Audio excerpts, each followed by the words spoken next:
Muy buenas noches, les damos la bienvenida al programa Rostros de la Trata. Recuerden que al terminar continuamos con la programación con el licenciado Jorge Aviño Ambriz y su espacio de respuestas.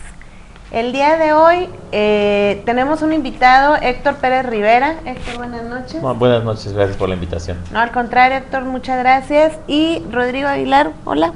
Hola, buenas noches a todos. Rodri, ¿nos puedes ayudar de una vez con las formas de contacto, por favor? Claro que sí, Leti. En redes sociales, Twitter, nos pueden encontrar como @tudiputadojgatv o @Rostros de la Trata, en Facebook Rostros de la Trata y nuestra cuenta de correo electrónico rostrosdelatrata@gmail.com. Gracias, Rodri. Bueno, antes de continuar y empezar con la presentación de nuestro invitado y de la institución, al final de cuentas es un ente jurídico al que tú representas. Antes de continuar con eso, hay dos comentarios que queremos hacer.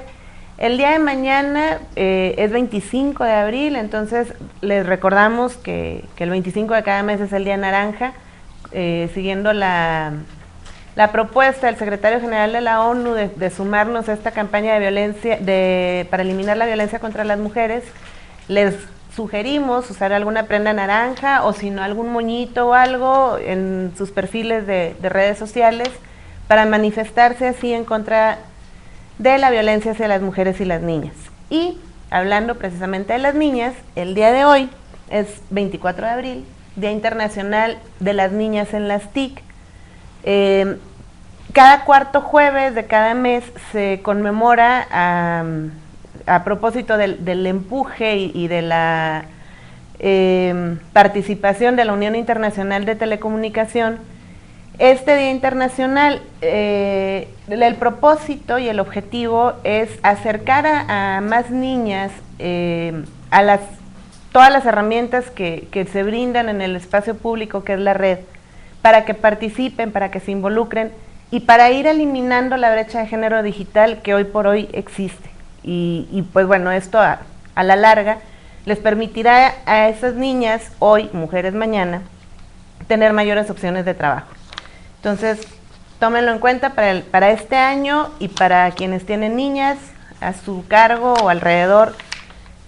No está de más acercarles a distintas formas de entretenimiento y desde luego de educación. Y pues bueno, ya sin más asunto que tratar, continuamos. Héctor Pérez Rivera. Me permito presentar su currículum, una síntesis. Él es licenciado por la Facultad de Derecho de la Universidad Nacional Autónoma de México, graduado con mención honorífica. Está diplomado por diversas universidades nacionales y extranjeras en temas de derecho internacional, de los derechos humanos y acceso a la justicia. Se ha desempeñado en diversas organizaciones civiles y cargos públicos relacionados con la defensa y promoción de los derechos humanos. Destaca particularmente su participación en el equipo de representantes de las víctimas en el caso González y otras, conocido más familiar y genéricamente como Campo Algodonero, caso que se presentó ante la Corte Interamericana de Derechos Humanos. También ha sido ponente en temas de derechos humanos de las mujeres y acceso a la justicia para la Oficina de la Alta Comisionada de Naciones Unidas para los Derechos Humanos, la Suprema Corte de Justicia de la Nación, el Gobierno Federal y la Comisión Americana Jurídico-Social, publicando diversos artículos académicos en la materia. Recientemente fue profesor invitado en la Universidad de Texas como parte del programa de enseñanza clínica y actualmente, que es esencialmente la razón por la que tenemos el honor de que nos acompañe hoy aquí, es coordinador de la Clínica de Interés Jurídico contra la Trata de Personas del ITAM y la Universidad de Michigan y consultor de la Oficina de Naciones Unidas contra la Droga y el Delito en temas de violencia y seguridad pública. Y pues bueno, sí quería hacer énfasis en la síntesis curricular. Quiero comentarte que no siempre lo leemos, no siempre tenemos toda la información tan precisa por distintas causas, pero sí me parecía ahora importante mencionarlo por lo que se hace dentro de la clínica y desde luego por tu participación en ella. Eh, ¿Cuál es la razón de ser y de existir de la Clínica de Interés Jurídico? Mira, es parte de un proyecto que trajo la Universidad de Michigan a México vía el Instituto Tecnológico Autónomo de México, el ITAM, y la función, la finalidad es retomar una forma de enseñar el derecho que es muy común en los Estados Unidos, pero que es poco usual en México, que es la llamada enseñanza clínica, que básicamente es involucrar a los jóvenes estudiantes en la materia laboral, pero a partir de casos reales, es decir, no laboratorios, no clínicas procesales, es decir, solamente clases en el aula, con casos simulados, los famosos moot courts, sino tratar de que los alumnos, los estudiantes, aprendan el ejercicio de la profesión con casos reales. Y ya que se tiene como este enfoque de enseñanza, se busca que los casos en los que los estudiantes participen sean casos en los que puedan aportar algo a la sociedad. Recordemos que el ITAM es una universidad privada, es una universidad muy cara, y la finalidad de traer este proyecto aquí es justamente concientizar al alumnado, a la comunidad universitaria, de la importancia de atender cuestiones de carácter social, como lo es el combate a la trata de personas. Ese es el origen del proyecto. La Universidad de Michigan tiene también una clínica especializada de combate a la trata de personas y trata de reproducir este modelo en México, de sembrar un comienzo de unas clínicas de interés público con este enfoque tan especializado, en este caso en el Instituto Tecnológico Autónomo de México. ¿Qué hacemos? El enfoque que tiene la clínica originalmente, por ser pensada como un método también de enseñanza del derecho, realizamos representación legal de las víctimas, es decir, buscando que las víctimas de este delito tengan asistencia legal de alto nivel, como si fuera un abogado particular, pero sin costo alguno. En este caso se representa a víctimas desde la averiguación previa hasta algunos espacios de justicia constitucional, es decir, presentando amparos. Las bondades que nos da la reforma constitucional de junio de 2011 y la reforma a la ley de amparo, es decir, la nueva ley de amparo, nos dan muchas posibilidades de participar como víctimas de delito o nosotros como sus representantes en distintas instancias del proceso. Actualmente nosotros presentamos el primer amparo adhesivo para una víctima de trata en el Poder Judicial de la Federación. Este es un asunto que está ahorita en trámite y tenemos varios juicios constitucionales pendientes y en esta forma, a mí me corresponde la coordinación del proyecto, pero requiere una participación muy activa de los compañeros y las compañeras que integran la clínica como parte de los alumnos. Permíteme que te interrumpa un segundo ahí y ahorita retomamos esto, Héctor, pero entonces nada más quiero hacer hincapié un poco en lo siguiente. Entonces, por un lado, el trabajo que se realiza ahí en la clínica permite a las y los estudiantes que en términos coloquiales se fogueen con lo que es el litigio, que el litigio, pero con un análisis jurídico crítico de cómo hacer, qué hacer, definiendo una estrategia y una ruta, una ruta y una estrategia. Así es como lo tengo entendido. Y esto sí me parece particularmente importante resaltarlo porque no en todas las universidades privadas o públicas se tiene esta oportunidad de ir de la mano de gente que sí conoce el proceso, pero al mismo tiempo que se le invite al alumno, a la alumna, a que se aviente y que pierda el miedo, ¿no? Dicho de otra manera. Sí, y la verdad es que hemos tenido resultados muy positivos con los alumnos. Yo digo que es un juego de gana-gana, porque el estudiante gana en experiencia, gana en la posibilidad de completar su formación, porque no es lo mismo que aprendas teoría del delito o teoría constitucional o a que lo lleves en la práctica en un proceso penal o en un juicio de amparo, ¿no? Es muy distinto, sí, claro. porque incluso implica habilidades que requiere un abogado que difícilmente adquieres en el aula. O por mucho que te aprendas el texto, por mucho que lo entiendas y lo interpretes, si no lo vives, Y va mucho más allá, implica incluso habilidades de entrevista con las beneficiarias de la clínica, que en este caso son las mujeres víctimas. Hasta el momento, si bien no está restringida por género la clínica, hoy en día las 21 beneficiarias que tenemos son mujeres. En este caso, si bien la capacidad de poder entrevistar a una persona, ¿no? Cómo entrevistarla, generar empatía, sensibilidad, cómo comportarse ante un juez, ante un ministerio público, ante un secretario de acuerdos, ante una contraparte, todo eso, cómo gestionar una protección, cómo gestionar unos medios electrónicos en un juicio, todo eso es importante que los estudiantes lo vayan conociendo.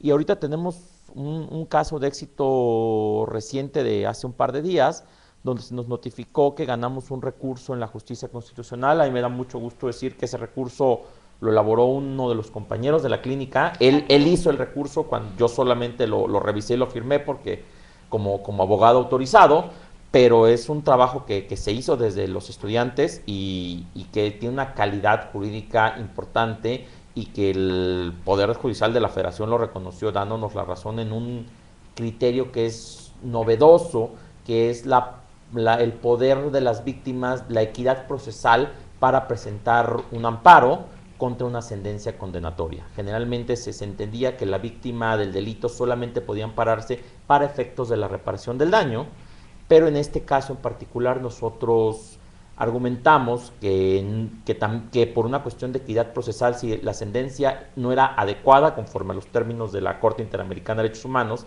la víctima tenía la posibilidad de poderla combatir porque el sentenciado podía hacerlo. Entonces, en un tema de equidad procesal, consideramos que la víctima debería tener este derecho.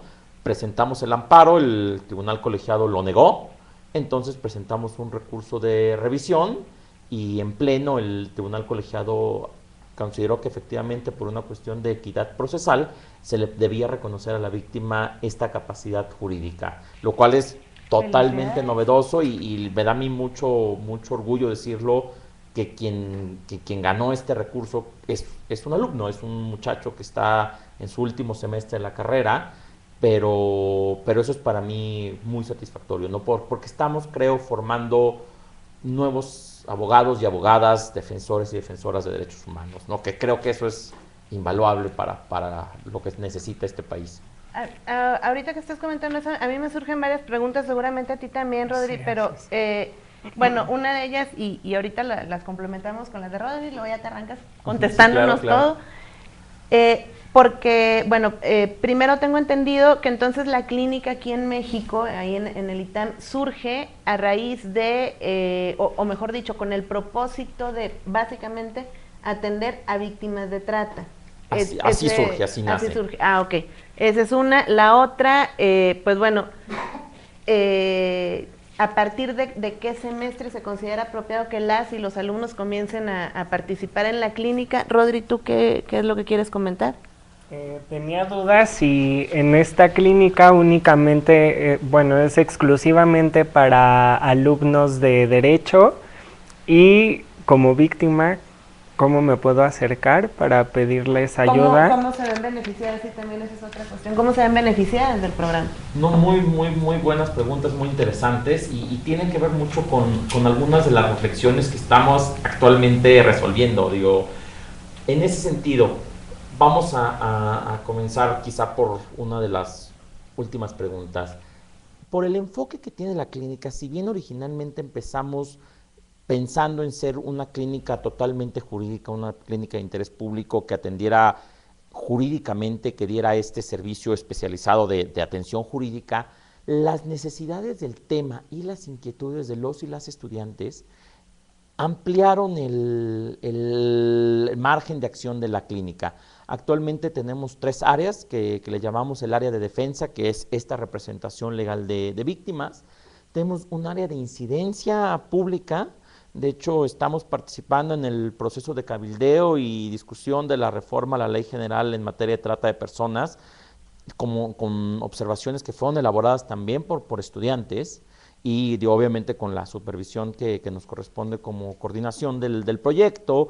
Estamos participando también, ahorita lo comentábamos antes de entrar al aire, en un proyecto con la Oficina de Naciones Unidas contra la Droga y el Delito para la elaboración del reglamento contra la ley de trata del estado de Durango, y daremos capacitación a la policía del DF en temas de esto. Somos parte de un montón de grupos de trabajo con gobiernos locales y el gobierno federal por la misma inquietud de los estudiantes. Y además estamos ahorita participando en un proyectito de difusión hacia el interior de la comunidad universitaria, pero también hacia el exterior, hacia el público en general. Fuimos sede del Día Naranja el pasado 25 de marzo, ahí en el ITAM fuimos sede de eventos con motivo del Día Naranja, organizamos un foro en la Comisión de Derechos Humanos del DF, tenemos un proyecto de cine debate que estamos llevando a varios espacios, de hecho también coincidimos por allá, y es algo que están haciendo también los y las estudiantes. Y justamente por ese enfoque, no solamente estamos recibiendo estudiantes de Derecho, actualmente solo una tercera parte de los estudiantes que participan en la clínica son alumnos de Derecho. Hemos tenido incluso mucha inquietud y más solicitudes de estudiantes de Relaciones Internacionales y de Ciencia Política que les interesa el tema, ¿no? Desafortunadamente, y siendo autocrítico con la profesión que ejerzo gustosamente, los abogados a veces tenemos una visión del mundo muy cerrada y muy dogmática. Y me parece que eso a veces no nos permite incluso entrarle a este tipo de temas, ¿no? Hay veces que los abogados pues creemos que lo nuestro es la legalidad y que además pues una profesión que uno estudia para ganar dinero. Cuando hay chavos, chavas que traen una visión distinta, que yo siempre digo, bueno, los abogados queremos aplicar la ley, pero quienes a veces están estudiando relaciones internacionales o ciencia política, cuando entran a la carrera lo que quieren es cambiar el mundo. Y creo que están encontrando un buen espacio en la clínica. Estamos recibiendo alumnos de todos los semestres. De hecho, esta es una de las discusiones que tenemos ahora que estuve como profesor invitado en UTexas. El requisito que les ponen a ellos es ser alumno de segundo año. Ya la carrera de Derecho dura 3 años, porque tienen que haber hecho un college previo, pero estudiantes de segundo o tercer año para que tengan conocimientos jurídicos básicos. Es también el criterio que nosotros estamos tomando con los estudiantes y las estudiantes de Derecho. Que a partir del segundo año, o sea, cuarto semestre de la carrera. Cuarto semestre, que tengan una base jurídica elemental, pero a partir de ahí creemos que podemos trabajar, y con los alumnos de Ciencia Política y de Relaciones Internacionales desde el primer semestre. De hecho, una de las personas más activas en la clínica es una muchacha de 19 años de edad, y es la que se hace cargo de nuestras redes sociales y de todo el tema de difusión, y la verdad es que tiene todo el ímpetu y toda la responsabilidad además. A ella le debemos nuestros retweets y todo eso. A ella. Para darle las gracias públicamente, porque cómo nos apoya en Twitter. Le mandamos un saludo a Francia Baltasar, se llama la compañera, y sí, ella es la responsable de ese tema, y yo muchas veces le digo, Francia, tú hazte cargo, y yo no quiero saber de eso, estoy viendo otros temas. Bueno, con todo lo que traen. Pero y ellos lo asumen propio. Creo que si a los jóvenes se les da la oportunidad y la responsabilidad, creo que pueden hacer cosas bien interesantes, ¿no? Creo que nos hace falta más tenerles confianza. Confiar en los jóvenes, exactamente, ¿no? De las capacidades que pueden tener, y cuando uno los suelta, se lleva sorpresas muy positivas. Creo, yo por lo menos me las he llevado en el tiempo que he trabajado con ellos. Y la pregunta que nos hacíamos, Rodri y yo, respecto a cómo, ¿quiénes se pueden ver beneficiadas por el servicio de la clínica? Como víctimas, ¿O qué criterio utilizan? Como víctimas directas, originalmente el criterio, justamente porque el staff jurídico no es muy grande, es tratar de que puedan ser casos de incidencia pública. De hecho, el mismo nombre de la clínica nos crea ese objetivo, sí, claro. el interés público. Es decir, ¿pero cómo llegan a ustedes? Esa es muy buena pregunta. Ahorita estamos trabajando con 5 organizaciones sociales de distintas corrientes ideológicas, por llamarlo así. Sabemos que en este país y en esta ciudad hay un par de corrientes muy marcadas ideológicamente en las organizaciones que se dedican al tema. Nosotros tenemos contacto con ambas corrientes, y nuestro interés es atender a las víctimas y darles una representación jurídica de calidad. y digo, y el tema, realmente tampoco tenemos capacidad para dar refugio, para dar atención psicológica, no tenemos capacidad operativa para hacerlo, entonces tampoco podemos estar como cuestionando, criticando qué tipo de atención se les otorga. Okay. Nosotros damos la representación conforme consideramos que es lo correcto, legal y humanamente, y estamos recibiendo, las organizaciones nos han buscado y agradecemos la confianza, y siempre hablando con mucha claridad de decir, bueno, puedo recibir una víctima tuya y mañana me llegará una víctima del otro grupo y la voy a tratar con la misma calidez, con la misma atención y con la misma seriedad y profesionalismo. Estamos en contacto constantemente, estamos recibiendo los casos que las organizaciones tienen interés en que represente la clínica, con hasta ahora bastantes buenos resultados, y curiosamente también la Fiscalía del Distrito Federal se ha acercado a la clínica para pedirnos que representemos o que apoyemos a algunas víctimas que requieren algunos trámites que a veces la Procuraduría no puede cubrir.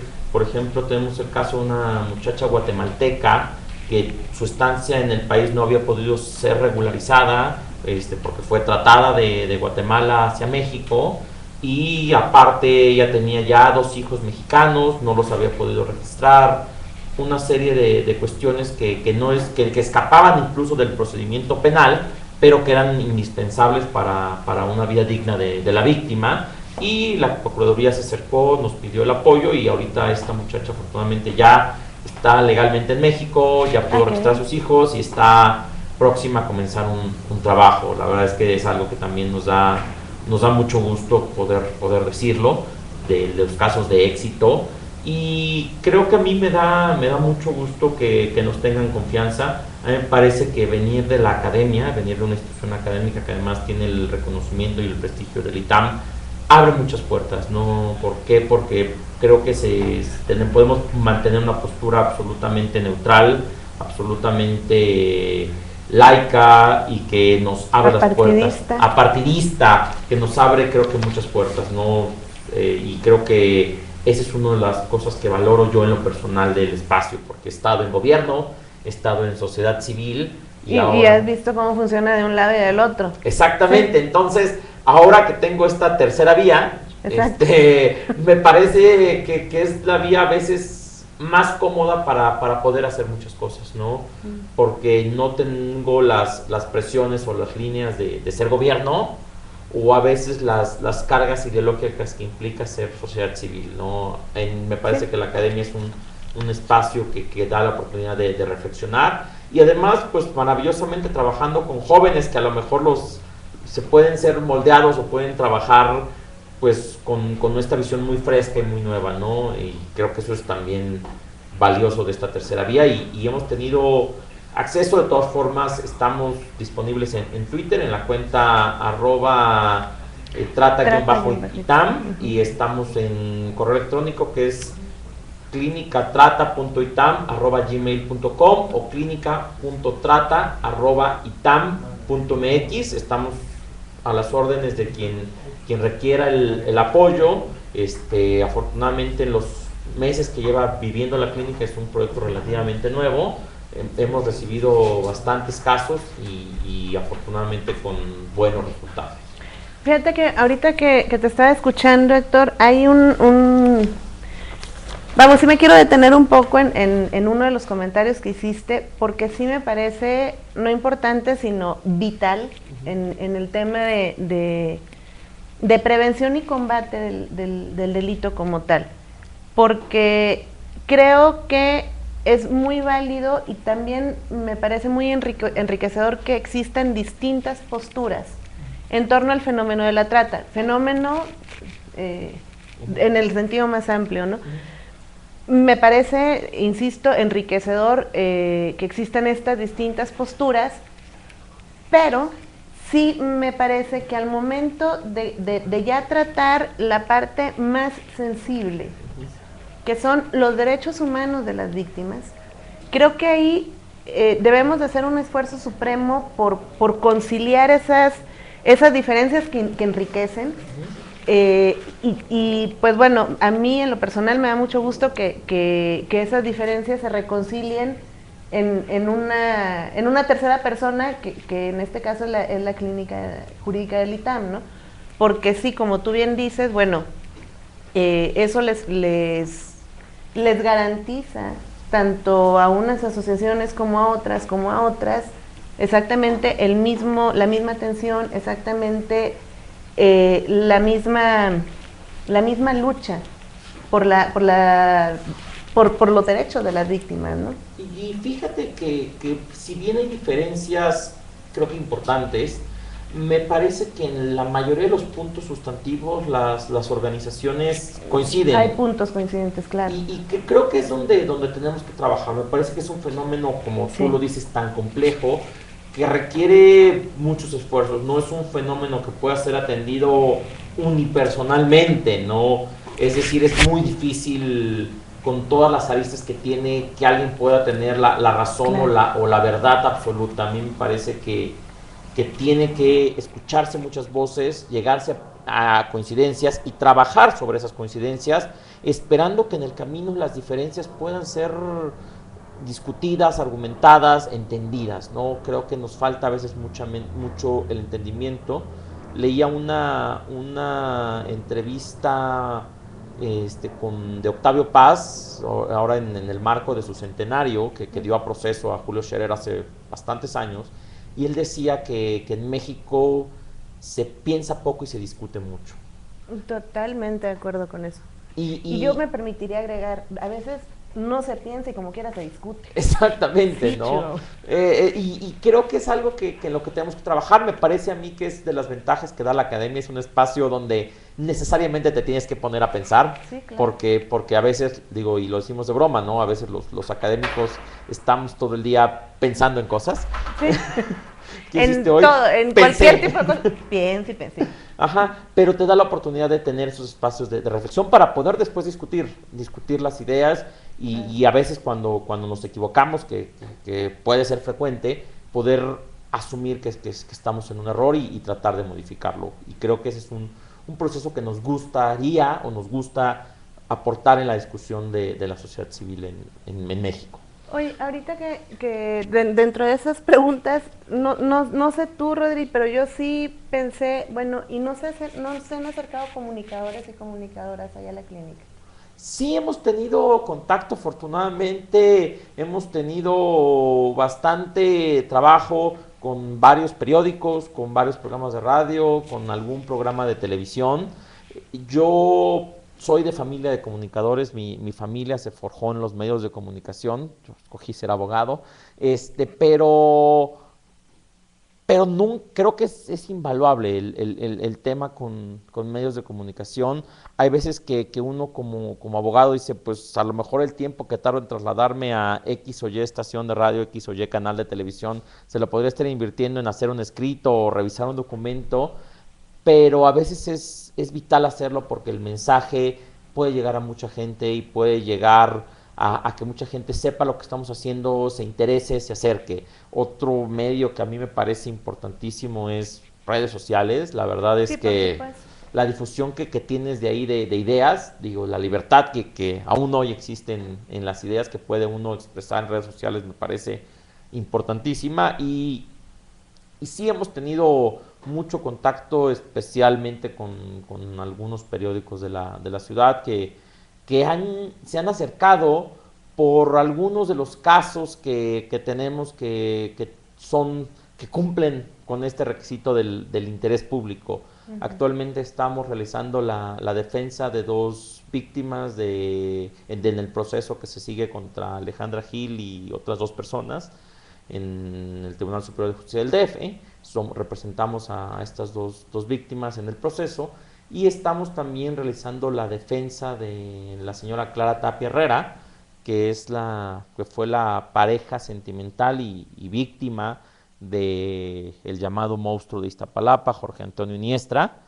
Ustedes están ya con la defensa de Clara Tapia. Sí, tuvimos el acercamiento con la NAT, con la Asociación Nacional de Abogados Democráticos. El defensor que llevaba el caso originalmente tuvo que dejar la defensa por un cambio de rumbo laboral y la NAT, con quien tenemos muchísimos años de trabajar, nos pidió que asumiéramos la defensa. Y pues bueno, si uno analiza el caso, hay muchas vertientes de trata en el caso, de explotación laboral, y además una serie de delitos de violencia contra las mujeres gravísimos, que nos parecía tocaban los objetivos de la clínica, y por eso decidimos asumir la defensa. Estamos cerca del cierre de instrucción y tenemos mucho optimismo en que se haga justicia para las víctimas y para Clara, que implicaría que a ella se le conceda su libertad. Actualmente Clara está siendo procesada,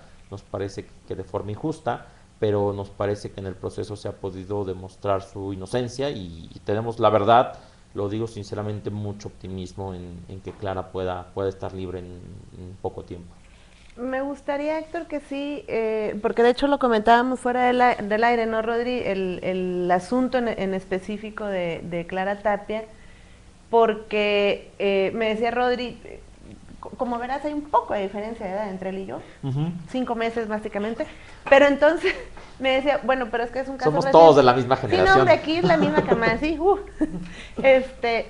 no, pero me comentaba Rodri, bueno, es un caso reciente. Le decía yo que es relativamente reciente el caso de Clara Tapia, pero que a mí en lo particular, vamos, todo el caso en su totalidad a mí me parece de una importante violación de derechos humanos a las jóvenes, pero también una importante violación de derechos humanos a Clara Tapia, a la madre. Totalmente de acuerdo. Y sí me gustaría que retomáramos un poquito de historia, que brevemente nos recordaras el caso, el asunto, Héctor, porque creo que como lamentablemente nos podemos encontrar muchas Claras en todo México. Sí, es un caso muy, muy lamentable.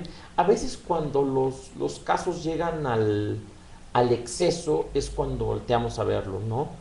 Pienso, y digo en pequeño paréntesis, en el caso del presidente del PRI en el DF, bueno, el hoy presidente del PRI en el DF, que realizaba una práctica que desafortunadamente es muy común, en México, que es el jefe que contrata a una muchacha por su atractivo físico para eventualmente exigirle favores sexuales a cambio del salario de mantenerse en su puesto. De mantenerse en su puesto. Y es una práctica más común de lo que queríamos, y de lo que aceptamos. Y que además es una práctica normalizada. Claro. Exactamente, pero hasta que la vemos en grotesco, en monstruoso, es cuando nos indigna y la volteamos a ver.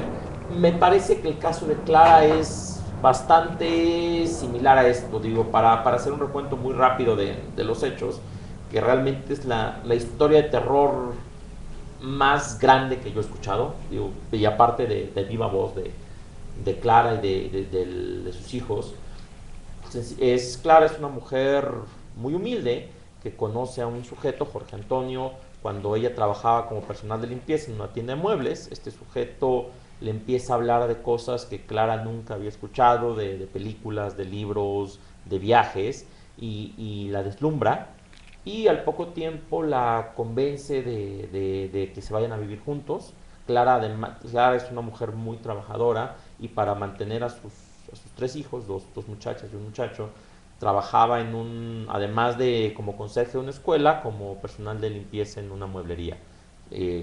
Él la convence de irse a vivir a la secundaria, y esto es un punto muy importante porque gran parte del horror que vivieron Clara y sus hijos fue en la secundaria, y fue a la vista de las autoridades escolares, a la vista de los maestros, a la vista de todo el mundo. a la vista de todo el mundo, y como tú bien lo dices, se normalizó, y era como, bueno, pues ahí están en su casa y les pegará y los humillará, pero es asunto de ellos, porque ¿no? Están en su casa, sí. Y él es el jefe de la familia, ¿no? Exacto. Entonces ya sabrá él cómo lo resuelve. Ese es un tema bien interesante. Él se muda, y al poco tiempo empieza a abusar sexualmente, a violar a las hijas de Clara, Rebeca y Gabriela, digo los nombres porque ya son actualmente son públicamente conocidos. del dominio público. Empieza a violarlas y a seducirlas, convenciéndolas de que pues eso era perfectamente normal, porque como ellas eran pobres, eran de clase baja y él era de clase media, pues ellas eran unas ignorantes y pues se les hacía o veían con morbo algo que en la clase media, según Jorge, se veía muy normal, era muy bien. perfectamente normal, y entonces Jorge Antonio empieza a ejercer un poder, una dominación sobre la familia, que este es uno de los temas muy importantes en el proceso. Jorge Antonio empieza a ejercer dominación sobre la familia violenta y empieza a establecer sistemas de control basados en puntos y premios. Es decir, si Clara juntaba determinadas cantidades de dinero, Jorge Antonio le daba puntos y esos puntos permitían que pudiera ver a sus hijas. Llega el momento en que Jorge Antonio, como parte de este proceso de dominación, literalmente hace que Clara y su hijo Ricardo adquieran el rol de animales en la escala familiar. Primero le dice a Clara, bueno, tú y tu hijo van a ser los hijos de familia porque ahora tus hijas, Gabriela y Rebeca, son mis mujeres. Pero después le dice, ¿sabes qué? Ya no van a ser hijos, ustedes van a ser las mascotas. Dice, porque ustedes no son personas, son animales, nada más sirven para trabajar. Los hacía dormir desnudos en el suelo, comer basura, y así fue minando la voluntad. Es lo que a nosotros nos parece increíble, que la Procuraduría de Justicia, a pesar de este contexto y de conocer este contexto, porque la denuncia la hace Clara. Exacto. Y la Procuradora valora primero a Clara antes de realizar el operativo, haya considerado que ella fue responsable bajo un prejuicio que nosotros lo llamamos, junto con la clínica de la UNAM, el prejuicio de la mala madre. ¿Sí? La UNAM tiene el programa de equidad de género en la UNAM, y la clínica de equidad de género de la UNAM están apoyándonos con la elaboración de una amicus curia, hablando de justamente el estigma de la mala madre. ¿Sí? Y esa parte es justamente el prejuicio que tiene la autoridad, el prejuicio que tienen las peritas, es que no hizo lo que se esperaba de ella como madre, sin entender la situación de violencia, y que, hablando en términos jurídicos, su voluntad estaba totalmente viciada. Posteriormente, Jorge Antonio embaraza a una de las chicas, todavía en la escuela, y es cuando, pues por algunas quejas de algunos, no maestros, padres de familia, él decide llevarse a Rebeca y a Gabriela y al hijo de ellas a la casa de su familia. Y en la casa de su familia el infierno crece, porque ahora ya Clara ni siquiera tiene contacto directo con sus hijas, sino sabe que están ahí, y están ahí normalizado por la familia de Jorge Antonio. De hecho, toda la familia Iniestra está actualmente procesada por estos hechos, porque permitían que Jorge Antonio tuviera a las dos muchachas, que las violara constantemente.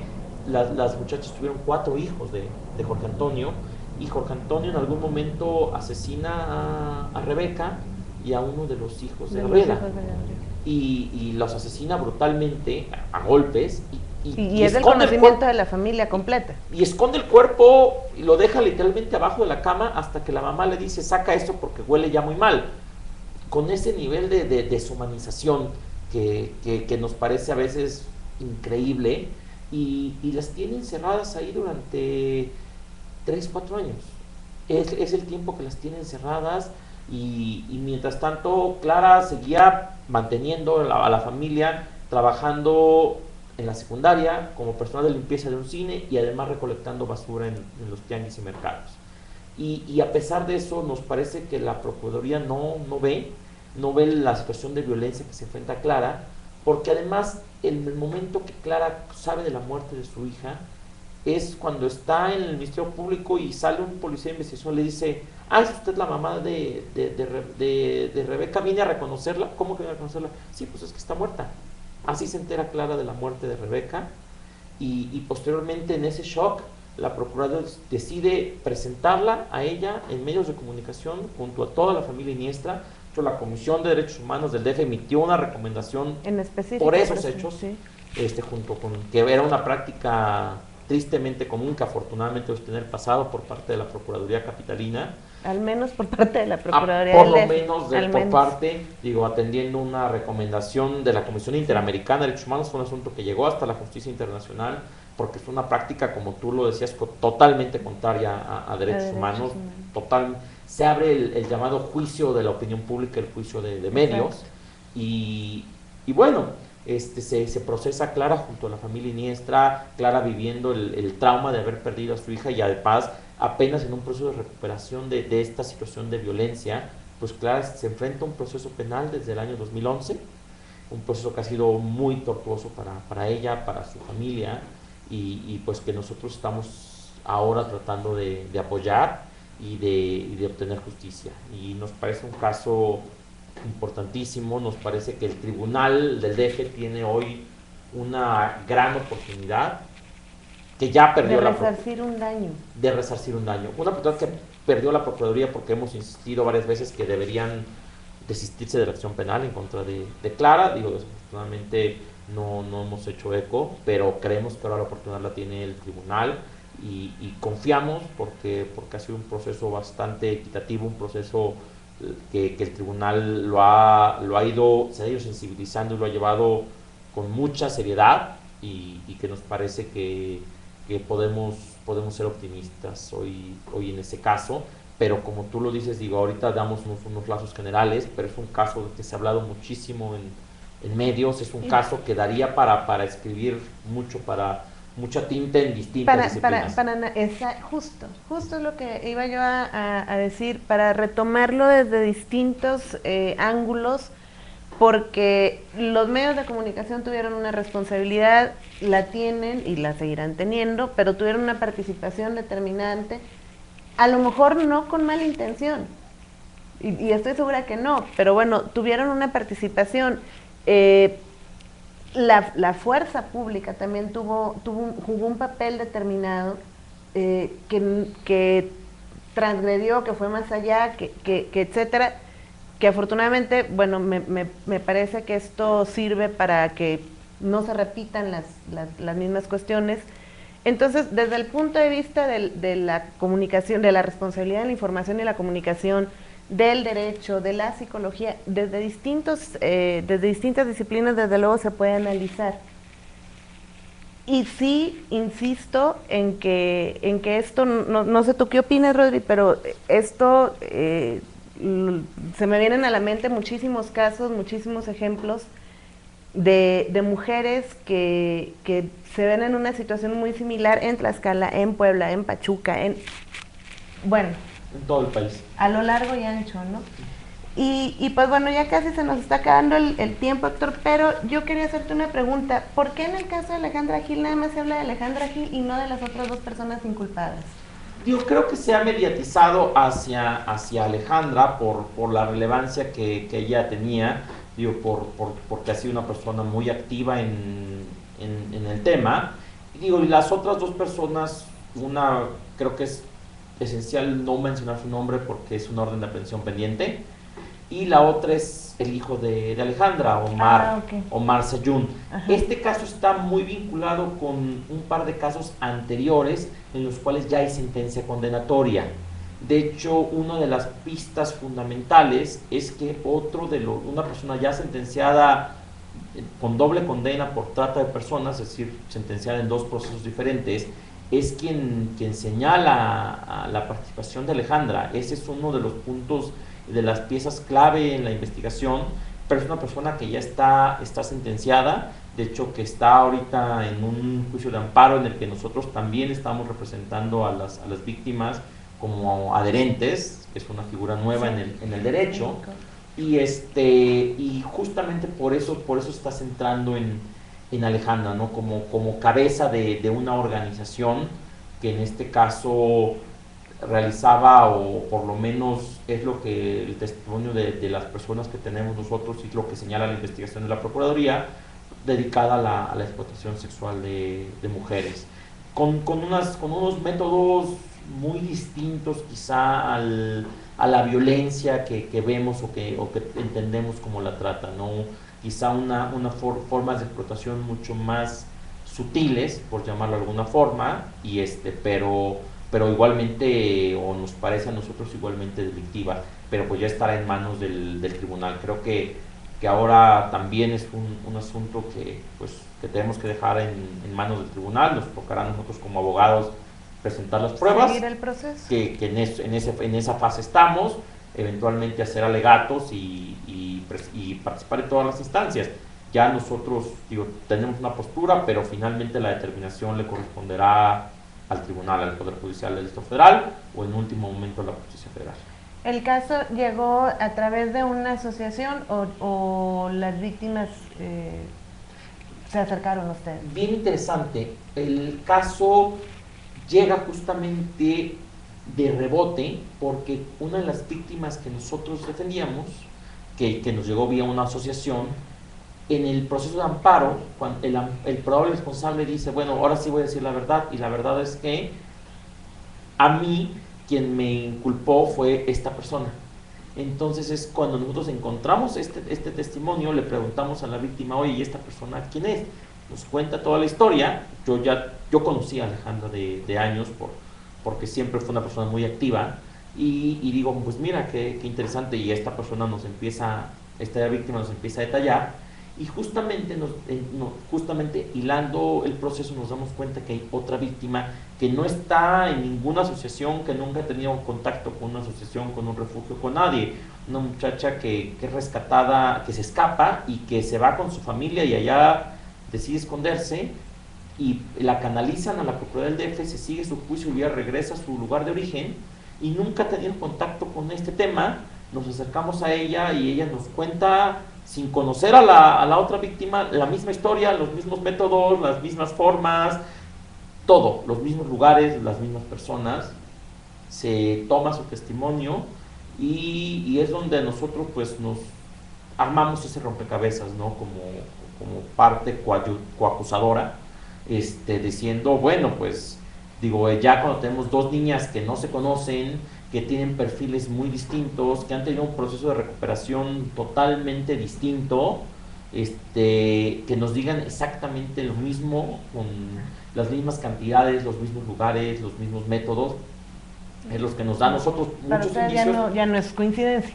Ya no es coincidencia, y es cuando le presentamos la evidencia a la Procuraduría. Tenemos una respuesta muy positiva por parte de la Procuraduría, y a los pocos meses de hacer la denuncia es que la Procuraduría nos dice, pues ya teníamos nosotros gran parte de la investigación avanzada, pero no nos faltaban algunas piezas que son las que ustedes están aportando, y es cuando se solicita la orden de aprehensión. Es bien importante señalar, no es una detención por los llamados caso urgente o la flagrancia, es una detención basada en una orden de aprehensión girada por el Poder Judicial. La ejecuta la Procuraduría y se inicia el proceso, y es un juzgado que le ha tocado tener algunos casos muy relevantes. Es el juzgado que llevó el famoso caso News Divine, el caso Cadillac. Es un juzgado pues que tiene mucha experiencia en estos casos mediáticos relevantes y que saben cómo llevar el proceso. Y que bueno, que es un juzgado que se puede decir, creo, que tan le ha ido bien públicamente, en la opinión pública, como tampoco le ha ido tan bien, ¿no? Uh-huh. Porque sí, ha tenido las dos experiencias. Pero justamente nosotros pues estamos aportando nuestra experiencia en la Procuraduría. Hemos invitado a algunas organizaciones de la sociedad civil a participar como amicus curiae en este caso, porque nos parece que es importante, y se ha ido destapando muchas cosas a través de este proceso. En algunos periódicos salieron esta semana varias notas en primera plana haciendo referencia a algunas de las cosas que podemos vincular con nuestro proceso y que creemos que tenemos que trabajar mucho, y la verdad es que no se agota, ¿no? Digo, realmente es un tema que no se agota, y que trabajar en todos los ámbitos, en el ámbito que nos toca a los abogados, que es el acceso a la justicia, pero también en temas de incidencia legislativa hay mucho que trabajar en materia legislativa. Supuesto. Muchísimo, todavía más que trabajar en política pública. Creo que es donde quizá más atrasos hay muchos juicios, hay muchos casos, hay muchas víctimas rescatadas, pero pues todavía no resolvemos por qué sigue habiendo víctimas y qué vamos a hacer con estas víctimas, ¿no? ¿Qué oportunidades se les va a dar? Por lo menos a nivel gubernamental. Ni siquiera tenemos resuelto qué número exacto hay de víctimas y dónde están. ¿Y víctimas de qué? Si son de explotación sexual, si son de mendicidad forzada, si son de... Ni siquiera tenemos eso. No, y ahorita hablamos de explotación sexual porque la cifra negra en mendicidad forzada o explotación laboral es infinita, y creo que es donde está más normalizado, ¿no? decíamos, era una práctica común y lo sigue siendo en muchos lugares, el que la gente vaya a provincia, a los estados de la República y vaya a algún pueblo y le pida a una familia, a una muchacha para llevársela a trabajar en su casa a cambio de casa y comida. No, pero además, Héctor, y eso lo sé, bueno, de primera mano. Les dices tú a estas personas que van allá a provincia, oye, mira, lo que estás haciendo, en serio que está mal, porque mira, es un delito, porque mira, implica esto, porque mira, implica tal, y ya que les explicas todo el panorama, te dicen, y te lo dicen con una inocencia pura, exagerada me parece, desde mi posición, desde luego, que yo quisiera cambiar el mundo igual, ¿no? Pero te dicen, oye, pero si hasta les estoy haciendo un favor, porque mira, si se hubiera quedado allá, ahorita ya estaría llena de hijos, ya le hubiera golpeado el marido, ya no podría hacer esto, lo otro y aquello. Entonces, pues en realidad le estoy haciendo un favor, porque mira, aquí la ha visto, le doy comida, tiene donde dormir, y nadie la molesta en la noche. Entonces, está absolutamente normalizado. Totalmente normalizado. Absolutamente normalizado. Y hay que trabajar un montón Sí. en ese camino, me parece que ahí es donde quizás es donde estamos más atrasados, ¿no? Creo que ya se logró hacer cierta conciencia en que la explotación sexual está mal. Exacto. Ahora y que es un sigue lo delito. demás. Nos faltan todas las demás modalidades de la trata. Claro. Realmente ahí es donde creo que tenemos que hacer mucho énfasis, ¿no? A lo mejor ya tuvimos un logro en los temas de explotación sexual, ¿no? Ya creo que hoy mucha gente por lo menos sabe que si va a ir a un table dance puede tener el riesgo de que haya un operativo.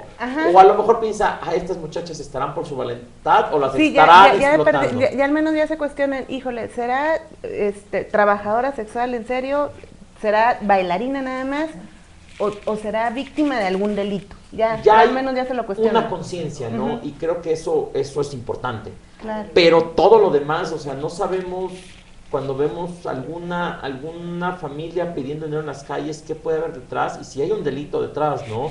Y también creo que es donde no hay criterios, ¿no? Hasta dónde es un delito o hasta dónde podemos criminalizar la pobreza en algunos casos, ¿no? Son líneas bien delgadas, bien delicadas y creo que es donde tenemos que trabajar muchísimo, ¿no? Que a mí me parece que justo ahorita lo que acabas de decir, esa línea tan delgada que igual la podemos ver en trabajadora sexual víctima de explotación sexual, prostitución forzada, etcétera.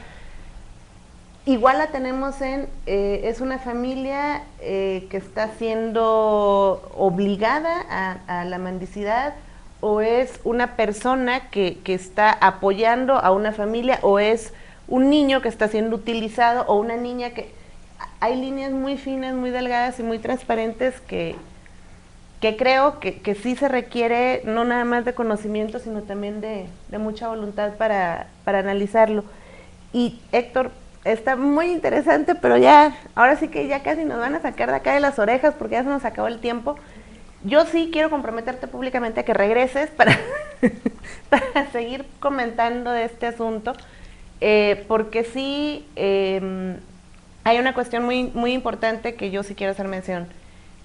No todos los abogados ni todas las abogadas son así de cuadrados, como comentábamos hace rato en algunos minutos. Hay abogados y abogadas que se interesan por temas sociales, que hacen un trabajo impresionante, un trabajo que vale la pena reconocer desde el punto de vista que ustedes elijan. Y comentabas tú hace rato de este joven que preparó el amparo, el recurso de amparo. Igual yo puedo decir, no nada más de él, sino estoy segura del resto de hombres y mujeres jóvenes que están ahí en la clínica, el trabajo que están realizando es importante y bueno, eso se ve claramente en los casos que están ustedes atendiendo y desde luego también en tu propia persona, ¿no? Porque yo sé que no es sencillo todo lo que haces ni todo lo que coordinas, pero esperemos que ahí dures mucho tiempo para seguir con eso. ¿Algún comentario final brevísimo que nos quieras regalar? No, solamente agradecer la invitación, fue una plática muy interesante, la verdad es que lo disfruté muchísimo. No sé, yo también. Y claro, estaremos aquí las veces que nos inviten, ya a lo mejor si vengo yo o viene alguno de los muchachos de la clínica, que también me parece muy importante que ellos platiquen de su experiencia. ¿Y por qué? Porque pues nuestra invitación es invitar a los jóvenes a que participen, a que se organicen. Ahorita estamos acercándonos a otras universidades, ya tenemos un trabajo con la Universidad Autónoma del Estado de Morelos. Vamos a estar la próxima semana en Torreón y en Durango, también con algunos muchachos universitarios de por allá, invitándolos a que se organicen y a decirles que uno como joven, como estudiantes, se pueden hacer muchas cosas y se puede trabajar y se puede trabajar bien desde la academia, desde los espacios universitarios, en temas sociales, y que digo que sin denostar, ¿no? Que lo que puede lograr una movilización social, una marcha, una manifestación, que no es todo lo que podemos hacer los jóvenes, ¿no? Que también con nuestros talentos, con lo que estamos estudiando, podemos aportar muchísimo, y que nosotros, digo, si alguien en el ITAM está escuchando este programa, pues invitarlo, que se sube a la clínica, claro. Serán bienvenidos, bienvenidas. Hay mucho trabajo que hacer, como podrán escuchar, y la verdad es que creo que les podemos ofrecer también un aprendizaje tanto humano como académico muy padre, muy grande, y que pues ojalá, si alguien nos está escuchando, si seguramente Francia nos está escuchando, que nos retuitee muchísimo. Sí, muchísimo, y también la vamos a retuitear. Para empezar a invitar a la comunidad universitaria que se sume a este proyecto. Perfecto, pues muchas gracias, Héctor. Rodri, muchas gracias. Pues bueno, espero que hayan disfrutado el programa tanto como lo disfrutamos acá, desde aquí, desde donde nos encontramos transmitiendo, y no se pierdan, la próxima semana vamos a transmitirles una entrevista al Centro Fray Julián Garcés de Tlaxcala, y ya les avisaremos cuando regresa Héctor y la clínica jurídica del ITAM aquí al programa. A continuación sigue el licenciado Jorge Aviño Ambriz con su espacio de respuestas. Buenas noches.